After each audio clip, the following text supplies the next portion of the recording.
What did Saturday teach you about this team going forward? This team still has some fight, still has some life. We obviously the score doesn't indicate that it was that competitive, but if you watch the game, we're down 5 at the last media of the first half with the ball coming out of timeout and go into halftime down 11. The 8-minute media of the second half, we're down 8 with the ball, come out, make it 3. And then at the 4-minute media, we're down 13. So this shows our margin for error is really thin. Things can turn really quickly for us. And we got to try to avoid big droughts in scoring or getting stops because we can't really make up for it a lot of times. But you know, to these kids' credit, they continue to work hard, continue to believe in one another, and they continue to fight for what they believe is the right thing, right way to play basketball. How do you think some of the younger guys like Isaac and Yor handling kind of having to play more minutes, having bigger responsibilities? I mean, they've started most of the games this year. Ice has played quite a bit all year. Yor probably would have played more had not been for foul trouble in several of the other games. So, you know, I think youth is out of the window. I mean, at this point, they're pretty seasoned. They've played a lot. They've experienced a lot. And now it's just a matter of continuing to get better and to now start producing on a consistent basis. Yor had only 1 foul in that Iowa State game. Do you see him kind of being able to keep out of foul trouble in that?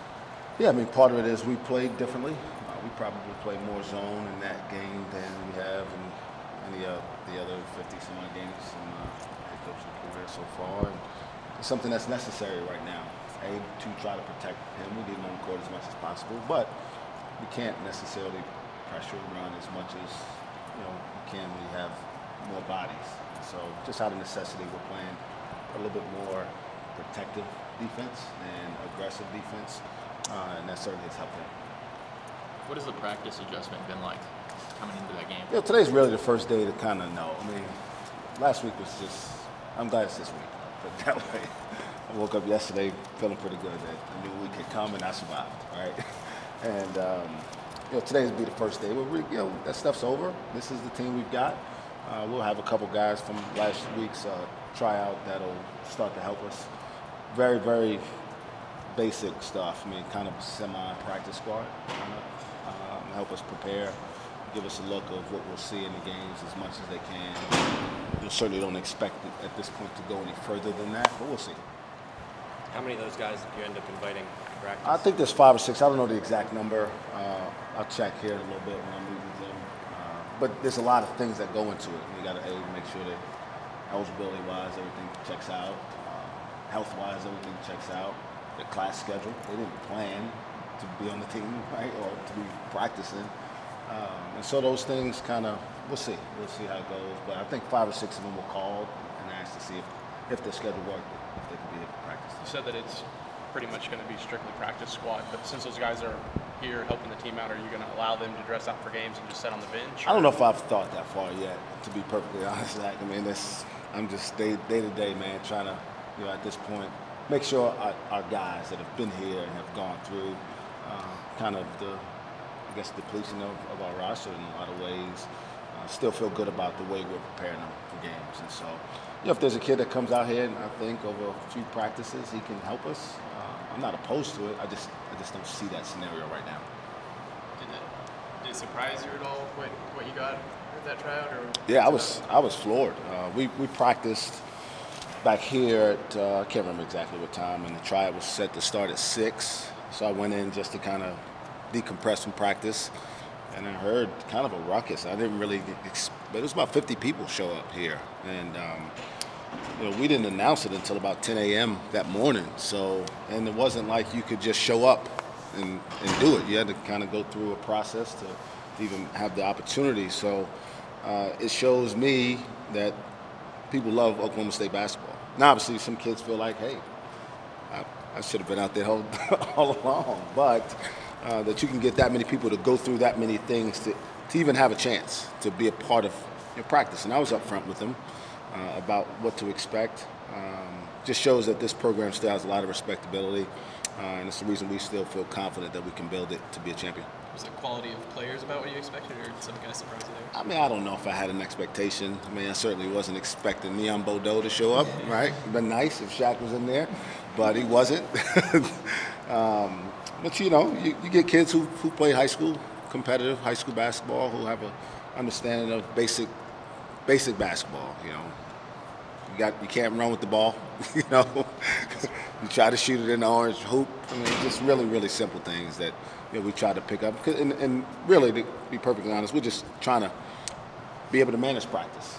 You know, we weren't able to really practice. I mean, with 9 guys, it's hard to simulate what a scrimmage setting will look like.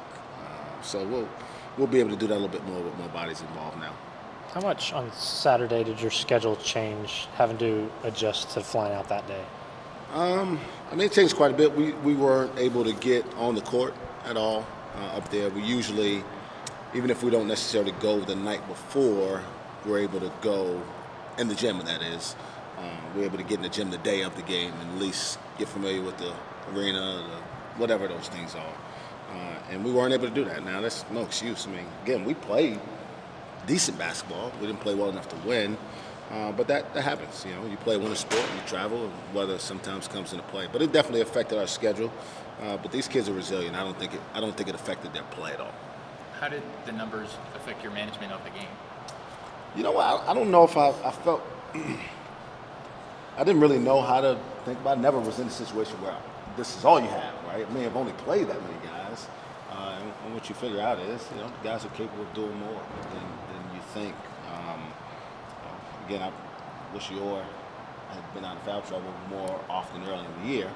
And this is probably what I would have been expecting him to be playing this time of year anyway. But really, when you think about it, it's just a matter of if you do get in foul trouble, just you don't have many options. And so, you know, but it's the reason we talk to our walk-ons about always being prepared. When I met with Luke Major this summer about being a walk-on, I told him, hey, we're going to coach you just like we coach Cam and Thomas and Lindy. We're going to prepare you the same because you don't expect this to be the reason, but you never know when the opportunity comes. And you know, credit to him, credit to our staff for making sure he was ready in that moment. He came in and he had our best plus-minus of the day. It wasn't very good, but you were off yesterday, but over the course of Thursday, Friday, Saturday, after the news, kind of get a feel for the pulse of your players and kind of where they're at. Yeah, I mean, you know, it's a different situation than you ever imagined. I mean, but I don't think they've been. I think it was mentally exhausting, you know, but I don't think it's necessarily impacted the way they believe what they can do. So, you know, it was mentally exhausting for probably everybody around here. It was an unfortunate situation, but one we're ready to move past and go try to win the game. The first Bedlam game, Isaac, obviously a couple early fouls really wasn't much of a factor. The last few games, how have we sort of seen him mature a little bit? Maybe it's the point guard. Just growing, just learning through those struggles and how to adjust the way he attacks and where he picks his spots to attack. Has been something that I've seen a gradual improvement for him over the course of the season. And then just getting more familiar with consistent level competition. I mean, that's the biggest difference between high school and this level of college basketball is it's every night. And, you know, I guess probably a week and a half ago, people thought, man, Baylor's going to really not be very good. All of a sudden, a week later, you can turn it quick. And this league is unforgiving, and that's why, like I said, you always have to have a short memory because it can turn bad and it can turn good if you stay focused the right way or if you don't focus the right way. You mentioned in the past of adjusting from being a secondary scorer to a primary scorer with Cam and Lindy. I think Lindy's averaging about like 8 shots a game. Is that a number that you want to see continue to increase? Yeah, I mean, it's a number that we need to have increased even before now. We need him to be more aggressive. We really do. Now, he's a really unselfish, cerebral kid, so he won't take a ton of bad shots. He'll pass up what he thinks are good shots for maybe what he thinks could be a better one for a teammate when, you know, quite honestly, we need him to take even sometimes some difficult shots because that's our best chance to score with him making a play. So I need him to be a little bit more selfish with the ball and picking his spots to try to be more aggressive scoring. What does that process look like from a coaching standpoint to get him to feel that way? Again, just continue to preach that message to him. You know, he's a kid that just plays the game the right way. If he sees a teammate open, he's just going to pass it to him. He believes in his teammates. But what I got to preach to him is that's not necessarily what's best for our team. Throwing it to a teammate that's not in position to actually score, even though he's open, may not be the best thing. Just take a shot, and even if it's not necessarily the highest percentage shot, your teammate is going to be ready to go rebound if you miss. What was that video that circulated out of OU of the sorority girl and her blackface and whatnot? Is that something, you know, a lot of OU athletes have been pretty vocal about it. Is that something that you've discussed a topic with your players? Is that a conversation that you've had in any way with them? No, and I'm honestly not aware of it, to be perfectly honest. So it's not something we really talk about. I'm really conscious of obviously things like that when they happen, but I don't have enough information to really speak about. Talk to him today about Dr. King? Not yet. Haven't seen him today yet. We'll practice here in about, I don't know, what time is it?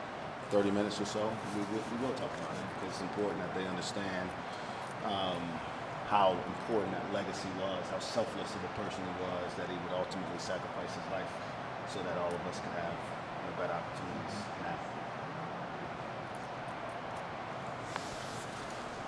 Thanks, Mike.